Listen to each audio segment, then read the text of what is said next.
If you're just starting out with Honor of Kings or you've been playing since it launched globally, here is a list of heroes that I think you need to check out for climbing ranked. Great for new players, great for players who have played other MOBAs before and want to hop into Honor of Kings. This video, by the way, is sponsored by Honor of Kings. Thank you so much to Honor of Kings for once again sponsoring the channel. I've been loving this game and I was so excited to hear that they wanted to sponsor it. Also, I have a ton of Honor of Kings footage and gameplay on my B tier, so make sure you check that out. If you haven't downloaded the game, there's a link in the description.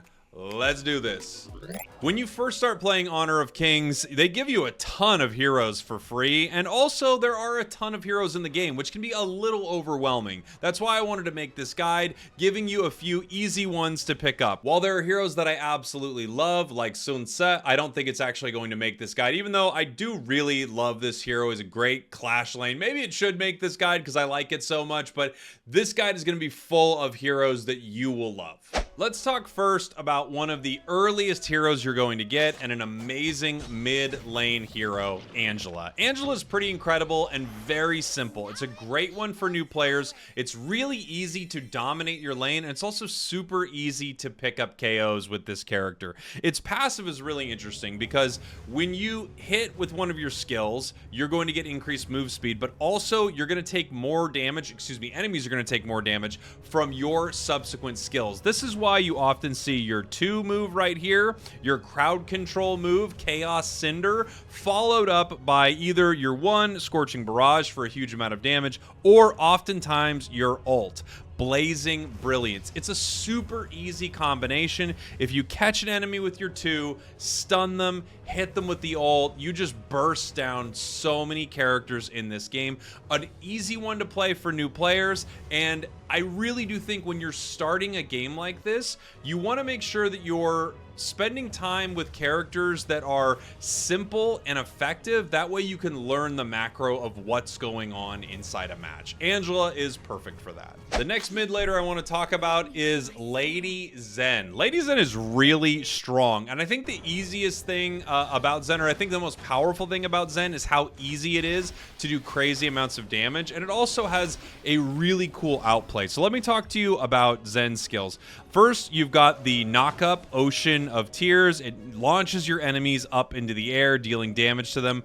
I think the coolest thing about this is you become invincible when you cast this on yourself. So there are many times where, you know, the enemy jungler wants to jump at you, the enemy fighter or something like that, the clash lane jumps at you, they try to pick up a big KO, and you can simply throw this move. You will knock the opponent up and at the same time give yourself a huge amount of invulnerability. It's massive. I'll show you that here in a second. We also have Flowing Sigh, which is a really easy move. It's an auto hit that bounces between enemies and has a brief stun. It's just so simple to use, and in enemy team fights, literally, you will throw your 1, you knock up multiple enemies, you throw this, you bounce around, you move away from the fight, move back in, throw your 2 again, and then you've got your ult, which is super easy as well. It's just a straight line out in front of you that creates this pool of damage. Her passive also freezes enemies when you hit them multiple times with your skills, which is, I just feel like this kit is super simple, really frustrating to deal with, and great in team fights. Okay, so I wanted to show you this right here. Obviously, your basic damage is great. It just bounces around to different targets here, which is really awesome. Your crowd control is a nice knock-up, right?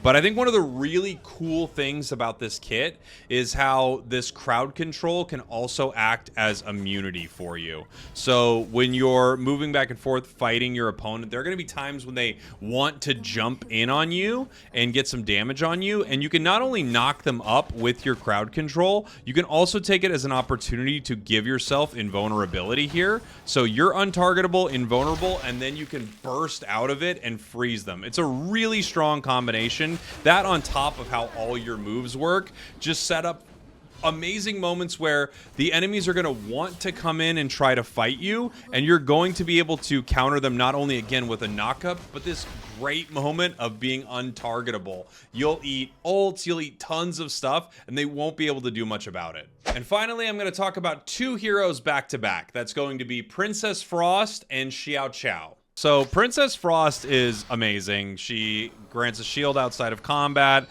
She also has her auto attack start to like send out icicle shards. But her big thing is her stun. Her stun is incredible. Her 1 deals damage and slows enemies. Her 2, after a brief delay, will freeze enemies in the target area.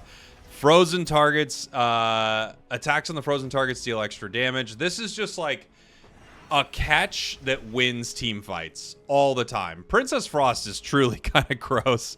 And then Princess Frost's ult continuously inflicts damage, slows enemies in the target area. It's a nice ult. I think everything about Princess Frost is her 2. Frigid Prison is gross. It is such a long stun. And when you're like, look at that.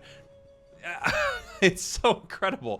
When you're learning the game, I think having something that can remove an enemy from a fight is massive. And then we have Xiao Qiao, which I think is really cool. This reminds me of a character I play in Pokemon Unite. It reminds me of Mage Cramorant here. You've got a knock-up, you've got your fan blade that you throw out and comes back to you, and you also just gain move speed when you hit with your abilities. It's really great. Your fan is extremely powerful. It does a hit and then does a hit back, so you can position yourself to hit multiple enemies and then bring it back in ways they don't expect. You have a knock-up that knocks enemies up in an area, and then when it's time to get some big KOs or when they decide to jump on you, you can summon meteors around you with Meteor Storm, dealing damage to enemies in range. Super simple kit. Really easy. The increased move speed gets you out of bad situations a lot, and you're just throwing your fan a ton and having an easy knock-up to pick up tons of KOs and set up big wins in team fights. Let's move over to talk about the Clash lane here for a moment. This has been my favorite area to play in the game. I used to play top lane in some other games as well, so I kind of feel pretty at home up here. It's usually a 1v1 against your opponent. It's kind of directly your skill versus theirs, watching for some, big time ganks from your jungler. I love Sun Tzu, but I'm not going to talk too much about this hero in this guide. I think its ult is awesome, but maybe a little complex. So I'll move on to something else for this guide. I want to start with an amazing one they give you for free, and that's Lian Po. Lian Po, I think, was one of the first heroes that I played with, and this guy is so simple to do well with and sustain yourself in the top path. So I think the big thing about this is this battle spirit that you start to gain throughout your combat. You can see it charging here on Lian Po, and then after you leave combat, it sort of just like burns off you a little bit, and when it does that, you regenerate a ton of health. This is it just makes you so tanky and huge with self-sustain. It's really amazing. Also, your attack speed increases, your damage reduction increases. Your skill 1 is super simple. You charge towards the enemy and you knock them up. It's really great, and it can be used in combination with your skill 2, which I'll show you here in a second. Skill 2, you get a nice big chunky shield, you slow enemies, and then you do some big damage. And then your skill 3, super basic. You just slam the ground near your opponents, dealing a ton of damage, and then you have a nice big slow and a knock-up. Super simple. Let me show you this combo. So when you're fighting your opponent right here, again, your gauge is just going to continue to increase while you're in combat. We'll see that here in one sec. This is sort of this damage stun that you're able to pull off, right? Now you're also able to use this with your move, which is really cool. So I'll show you what that looks like here in one sec. You'll see also this start to burn off here, and it will give you HP. But if you put your shield on, you can actually dash into it and then dash into an opponent. Now the other thing you can do is dash, then put your stun on to get the reset. Let me show you what that looks like. So you would be dashing into your opponent. You'd push them, right? If he'll let me, he won't. You'll push them, and then you'll get a nice stun like this. Push into a stun, right into more movement. So you just use that to constantly move around the battlefield with a huge shield, messing with your opponents. Super simple and really, really effective. Our next hero is Byron. Byron is a super solid Clash lane hero. It has a super simple passive. Using your basic attacks or a skill without a charge gives you points towards your little charge bar right here. You don't have any mana with this hero, so just like our last hero, you don't have to worry about any of that. You're just simply using your skills when they are off cooldown, and you can see the bar charging right there. When it is charged, your abilities have enhanced effects. So your one, when it's charged, will recover more HP and deal more damage. You can see the HP recovery right there. This just makes you a really great sustained sort of fighter tank. Then you've got your two, which is a dash and a knock-up on your auto. It's like a knock-up stun with your auto that also will give you this kind of like boosted attack. You do more when you have your gauge up as well. And then you have your ult. Super simple, gives you a shield, damages enemies, slows them. At the same time, this is triggered off of your charge gauge there. Is that what they're calling it, the charge gauge? I just want to make sure I'm like giving it the right word here. Yeah, you accumulate charge. Yeah, so your charge gauge right there. It's super simple. You just want to basically generate a little charge into using your moves. You have tons of HP recovery on this kit. Really simple to use, really powerful, and scales pretty well throughout the game. All right, I just made a video about this guy on my second channel. Xian Yu is nuts. So you get damage immunity when you fall below 30% health. This is amazing in the clash lane for trading, I feel like. Your basic attacks deal extra damage every 5 seconds. You have very simple moves. A dash with a knockback, so you push and then you knock the enemy up. Really great for tanks like this. And then you have this, which is giving you 2 sort of critical hit auto attacks. It's really nice. Your first one restores health. The second is like kind of a big chop that deals really solid damage. The big thing with this is it has multiple ways of not getting knocked out, like not going down in big fights. Like its ultimate here, it does more damage in this middle area, which is really nice, but also you gain invulnerability while this skill is being released. So literally you'll have a crazy team fight and then the enemies are like going to take you down, and you still, with your passive, in one way you have like a moment of invulnerability, and with your ult in another way you have a moment of invulnerability. The lower your health, by the way, the higher the damage. So this combos so well with what's going on with its kit. I just feel like this guy is so simple and so fun. I really love him. Let's start talking about jungling. Jungling is one of the harder things to do in a MOBA, and if you're new to MOBAs, I would probably stay out of the jungle for a little while, just because you kind of have to learn a whole different way of playing the game. But I'm going to give you some really strong junglers that I think are pretty simple for some newer players. Wukong. Wukong is awesome and easy. Really great. His passive is super basic. You use your skills, your next basic attack becomes a dash strike. Your crit rate increases, which is really nice. You're just able to get these big critical hits easier.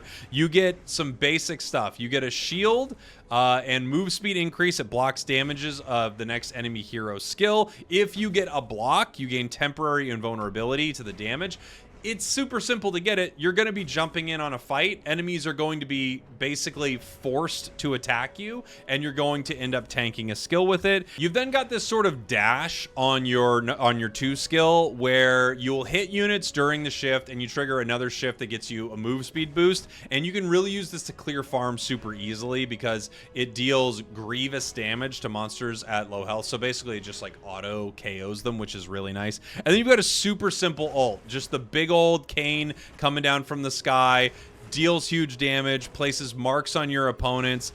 Each mark you hit deals extra damage. This is perfect for ganks. I think Wukong is super friendly to new players in the jungle.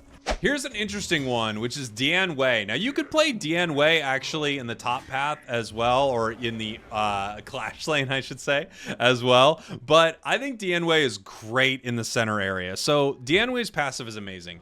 All of your skills will cleanse crowd control effects, which is just amazing. Every time you cleanse it, you boost your physical attack and attack range up to 6 times. You run into fights with Dian Wei, and I think your opponents, unless they're very seasoned, right? Your opponents actually make the big mistake of giving you more and more power. Your one is super simple. You get a move speed increase and enhance your next basic attack. Really, the thought here is you're moving in to fight. If they hit you with any type of crowd control, any type of stun or something like that, boom, you hit your 1, you break that, and then you move in with extra move speed. Then you have your 2, it deals damage and slows enemies. You become enhanced on the hit, and when you're enhanced, you get attack speed and lifesteal. So you need to hit with this move to get the biggest benefit of it. That's why oftentimes I feel like you're moving into the fight when you're right next to them, you can hit them with your 2, and then when you're kind of stunned and they want to get away from you, you pull with your 1 so you can chase them down. You then have your ult, which is super simple. You just jump onto your opponents, dealing damage and slowing them. Super easy. And then while enhanced, you deal extra true damage to enemies, which is amazing. This is pretty good for taking down some of the bulkier targets, but you're coming from the jungle and a lot of the time you're looking for those squishy targets. Anytime someone would try to throw one of their abilities to knock you off, you just continue pushing right at them. Very strong jungler. And I should probably mention one of the first junglers you're probably going to get, which is Lamb. Lamb is pretty dang powerful. I think Lamb's ult is my favorite part of his kit. So your basic attacks and skills deal true damage when targets have low health. It just helps you assassinate targets, right? Your 1 skill is pretty basic. You become submerged. You use the skill again. You can dash and deal damage. So the really interesting thing about this is how it combos with its 2. I think that's the big thing with Lamb. So, when you take a look at your number 2, you deal damage to enemies and you get a mark. Basic attacks will spend marks to gain a dash and a health recovery effect. When you're submerged, skill 2 has an extra dash. So you're comboing 1 and 2 together to deal a ton of damage and get near your opponents. I'll show you that here in 1 sec. And then you've got your ult. And the big thing with your ult is the push. I mean, I think that's the biggest thing.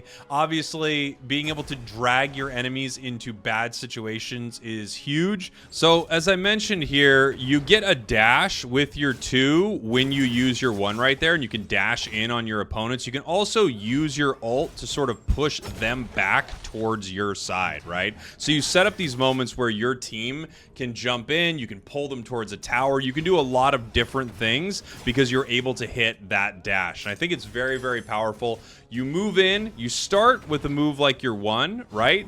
And you use your 2 to give you that extra dash, and then boom, you can hit them with your ult, hit them with that massive crowd control, push them into your team, just give your team the ability to pick up a KO, and then also pull them away from the safety of their tower or something like that, right? So they really can't do much in that situation. They just get pulled into a fight that they do not want to take at your tower, and then boom, big time KO.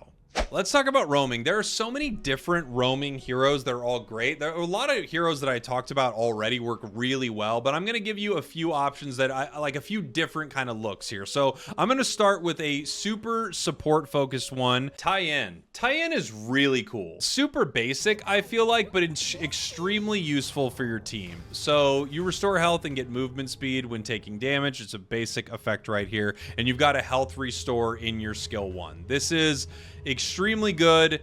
You're moving around throughout team fights, recovering you and allies HP. You're moving oftentimes as a roamer, you know, between like mid lane and into your farm lane as well, right? Sometimes making it up to clash lane, but usually that's kind of the furthest one away. And then you've got a really simple stun. So you throw this out and it will bounce around to enemies, stunning them. The nice thing about this is, and you kind of see it in this clip, you don't have to hit an enemy hero. You can hit enemy farm or, you know, some of the like objectives around you, and then this will bounce to the enemies. So oftentimes I feel like a good strategy with this is having it hit something simple that you know exactly where it's going to go, so you don't throw this at an enemy and have them dash it. And then of course you have your ult, which is very, very strong. You just continuously heal nearby allies with low health. You grant them increased physical, magical defense. Simple, strong, amazing, changes fights.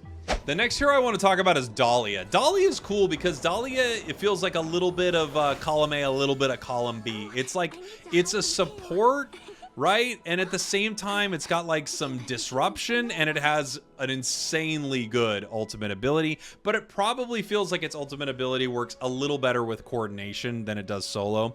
So let's talk about its passive. Its passive is all about being in water. You can cast being in water with your skill 1. You also have this huge river that moves through the middle of the map, right? When you're in water, you reduce slow effects, you restore health and mana over time. That's for you and for your allies, which is how you are supporting supporting them, and your skills get better. So we're just gonna look at your 1 real quick here. Super basic. Excuse me, it's your 2 is the jump. I apologize. Your 2, super basic. You dash. Essentially, you have a little bit of a hop, and then you create this area of water. Again, it's gonna heal your allies, and it's gonna heal you. It's gonna recover mana. You are just moving throughout the map, throughout the river, especially because you're in water when you're moving through, just constantly helping your allies. Now your 1 is kind of this nice little stun around you. It's this little shockwave. It deals damage and inflicts a slow. The last sound wave triggers echoes that deal magic damage. If you use it in water, the last sound wave stirs a wave that knocks back enemies. I'll show you that here in 1 sec. And then you've got your ult, which is really interesting. So you reset the cooldown of a skill of a teammate in range. So what you will do is you will see an ally use their ult, especially if you notice a good ally, and then you will be able to reset that, which is pretty dang incredible. Let me show you this really quickly in practice. So again, when Dahlia is in water, it changes, right? You can see it happening right here. This is considered to be in water, so your moves will change. This is considered to be in water, so your moves will change.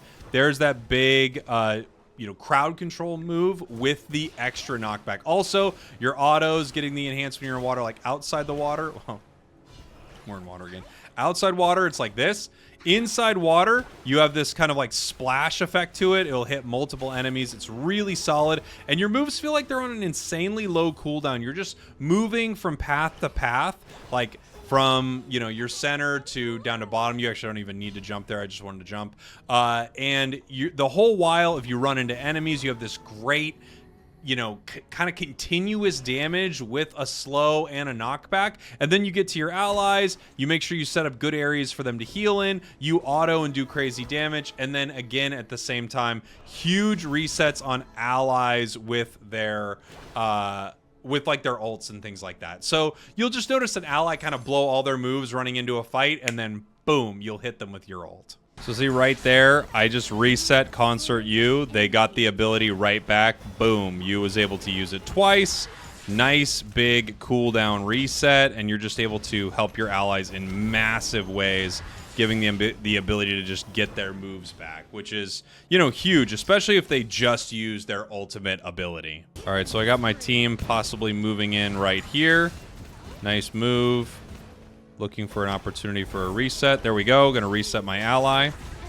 So they want to push back in and use their move once again. Didn't even need to because they got the KO right there. Very, very nice. There's the move again. Beautiful. And that's, helped out by our reset.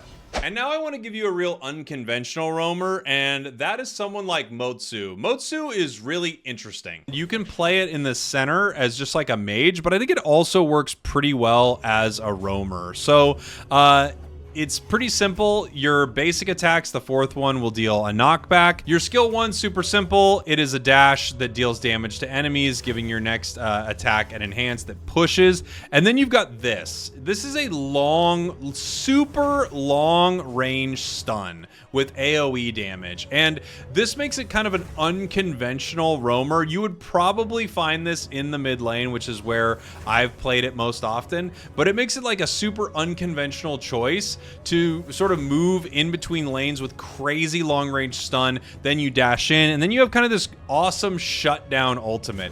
You create this horrible box around yourself, dealing crazy damage with multiple stuns for your enemies. And there have been times where I've actually flashed in and then dropped this on my opponents, and it's been really, really strong. So I kind of wanted to give you a little bit of a different flavor here. There are a lot of other options for sort of that roamer. You can take a lot of fighters like Dune, Lian Po, Zhang Fei is really good in that role, but I wanted to give you some support options and then something a little sort of off the beaten path.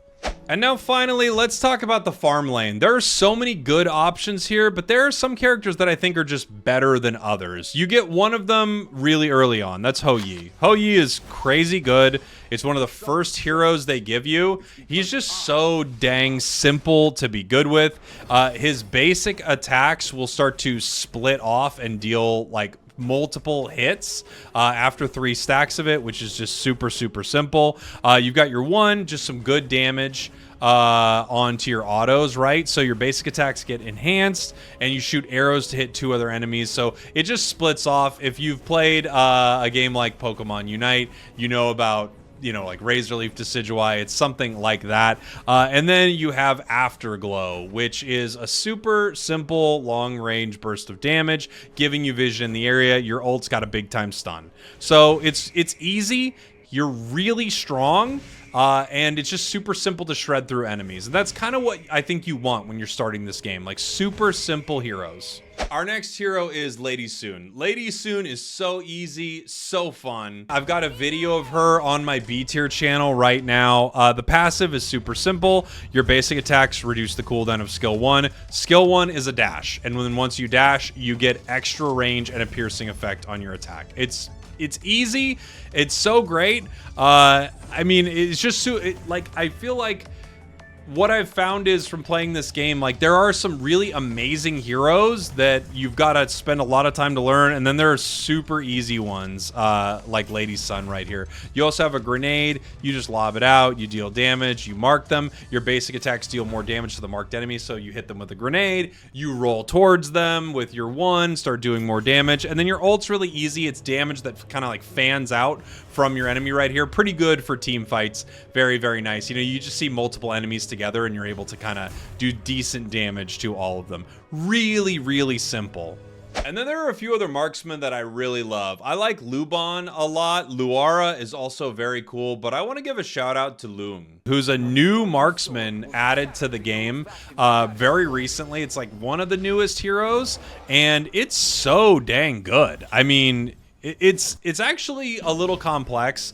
At least it looks a little complex, but it's pretty basic. You have 3 moves, and each one will give you sort of a different stack almost of this passive. I think the best thing about this hero is just, even if you don't understand much about what's going on with its moves, you can see it's super basic. Your 1 is going to give you increased damage and then lash out and deal damage at your opponents. Your 2 is going to move out and deal some damage, while at the same time it will help you recover your health. And you can see as you're using your skills, the sort of colors above Lung is changing right here. So you went from 2 red to now a green and red. Moving through your passives is going to give you different passive bonuses. Then you've got this blue skill right here, your 3, which is super good. It's just, it's like anti-crowd control, giving you move speed and knocking back opponents. It's a super simple, like, hit the button, move back from a dangerous moment situation. And then the ult is kind of crazy. So you fly into the sky, you cannot take any damage in this moment. So you can use this to, you know, as a get out of jail free card. You can also use this as a moment to move in and deal crazy good damage to your enemies, placing dread on them. It's just really, really strong. I'm like, I do feel like this hero is more complex than some of the ones we've talked about on this list, but after playing it, I was actually surprised that it wasn't more difficult. It's really good, even if you're just like tapping your abilities and using auto attacks and using your ult to get away from things. It's crazy powerful. And then once you start to get used to it, it's really, really strong. So there you go, some of the best heroes to start climbing with in Honor of Kings. I want to give another huge shout out to Honor of Kings for sponsoring my channel once again. Thank you so much. Been loving the game. If you've been enjoying it, you can check out my second channel where I have more Honor of Kings videos. Tell me what heroes you like. Tell me what heroes you don't. Who did I miss that you think I need to talk about? Thank you all. I'll see you all next time. We did it.